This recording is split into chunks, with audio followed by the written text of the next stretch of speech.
लिटी कितना भी अच्छा हो, जो दिखता है वो बिकता है। जो ज्यादा आवाज करता है उसको अपॉर्चुनिटी मिलता है, और जो शांति से बैठा रहेगा कितना भी टैलेंटेड हो ना, कोई फायदा नहीं है। We live in a world today where दिखता है वो बिकता है। Simply having good talent doesn't do much today.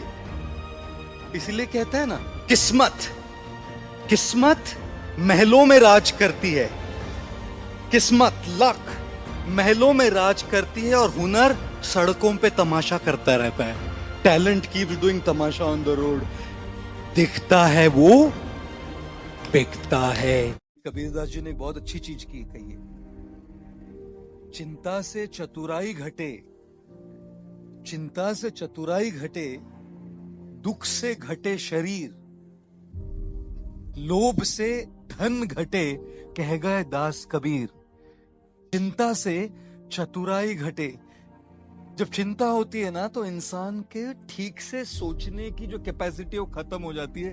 क्योंकि अगर ये बर्तन, एक तालाब अगर आप देख लीजिए पानी का, तालाब में पानी अगर बहुत ज्यादा उथल पुथल हो रहा है ना, तो तले पे क्या है दिखाई नहीं पड़ता। When the water of the lake is very disturbed, you can not see what is at the bottom of the lake. If you want to see what is at the bottom of the lake, you have to allow the water to become still. अगर तालाब के तले पे क्या है वो देखना है, तो पानी को शांत होने देना पड़ता है। उसी तरह जिंदगी में भी अगर ठीक से क्या है देखना है, क्लैरिटी के साथ देखना है, क्लैरिटी के साथ निर्णय लेना है, चतुराई से देखना है, तो मन को शांत रखना पड़ता है, तालाब की तरह। जिस मन में वो उथल पुथल है, जैसे तालाब में उथल पुथल है, तालाब के तले पे कुछ दिखता नहीं, और जिंदगी में सामने कुछ दिखता नहीं। चिंता से चतुराई घटे, दुख से घटे शरीर। और बहुत ज्यादा दुख जब मन में होता है ना, तो शरीर घटने लगता। अगर बर्तन में खिचड़ी पके, अगर बर्तन में खिचड़ी पके, तो बीमार इंसान भी ठीक हो जाता है। लेकिन अगर दिमाग में खिचड़ी पके, तो अच्छा इंसान भी बीमार हो जाता है। चिंता से चतुराई घटे, दुख से घटे शरीर, लोभ से धन घटे।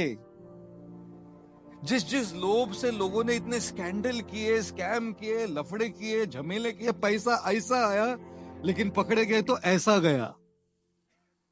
लोभ से धन घटे, कह गए दास। किसी गांव में एक साधु रहा करता था। वह जब भी नाचता था तभी बारिश होती थी। इसलिए गांव के लोगों को जब भी बारिश की ज़रूरत होती, तब यह लोग उस साधु के पास जाते और उनसे अनुरोध करते कि वह नाचे। और जब वह नाचने लगते तो बारिश जरूर होती थी। कुछ दिनों बाद 4 लड़के शहर से गांव में घूमने आए। जब उन्हें यह बात पता चली कि किसी साधु के नाचने से बारिश होती है, तो उन्हें यकीन नहीं हुआ। शहरी पढ़ाई लिखाई के घमंड में उन्होंने गांव वालों को चुनौती दे दी कि अगर हम भी नाचेंगे तो बारिश होगी, और अगर हमारे नाचने से बारिश नहीं हुई तो साधु के नाचने से भी बारिश नहीं होगी। अगले दिन सुबह सुबह गांव वाले उन चारों लड़कों को लेकर साधु के कुटिया के पास पहुंचे। गांव वालों ने साधु को सारी बात बताई। फिर उन लड़कों ने नाचना शुरू किया। पहले लड़के ने नाचना शुरू किया। आधा घंटा बीत गया। फिर पहला लड़का थक कर बैठ गया, पर बादल नहीं दिखे। कुछ देर बाद दूसरे लड़के ने नाचना शुरू किया, और 1 घंटे बीतते बीतते वह भी थक कर बैठ गया। बाकी दोनों लड़कों ने भी ऐसा ही किया, पर बारिश नहीं हुई। अब साधु की बारी थी। उसने नाचना शुरू किया। 1 घंटा बीत गया, पर बारिश नहीं हुई। साधु फिर भी नहीं रुका, वह नाचता ही रहा। नाचते नाचते 2 घंटे बीत गए, पर बारिश नहीं हुई। 4 घंटे बीत गए, पर बारिश नहीं हुई। लेकिन साधु तो रुकने का नाम ही नहीं ले रहा था। धीरे धीरे शाम ढलने लगी कि तभी बादलों की गड़गड़ाहट सुनाई दी, और थोड़ी देर बाद जोरों की बारिश होने लगी। यह देखकर चारों लड़के दंग रह गए और तुरंत साधु से क्षमा मांगी। फिर चारों लड़कों ने साधु से पूछा, बाबा भला ऐसा क्यों कि हमारे नाचने से बारिश नहीं हुई और आपके नाचने से बारिश हो गई? साधु ने उत्तर दिया, जब मैं नाचता हूँ तो 2 बातों का ध्यान रखता हूँ। पहली बात तो मैं यह सोचता हूँ कि अगर मैं नाचूंगा तो बारिश को होना ही पड़ेगा, और दूसरी यह कि मैं तब तक नाचूंगा जब तक कि बारिश ना हो जाए। सफलता पाने वाले में भी यही गुण विद्यमान होता है। वे जिस काम को भी करते हैं उसमें उन्हें सफल होने का पूरा भरोसा होता है और वह तब तक उस काम को करते हैं जब तक कि उसमें सफल ना हो जाएं।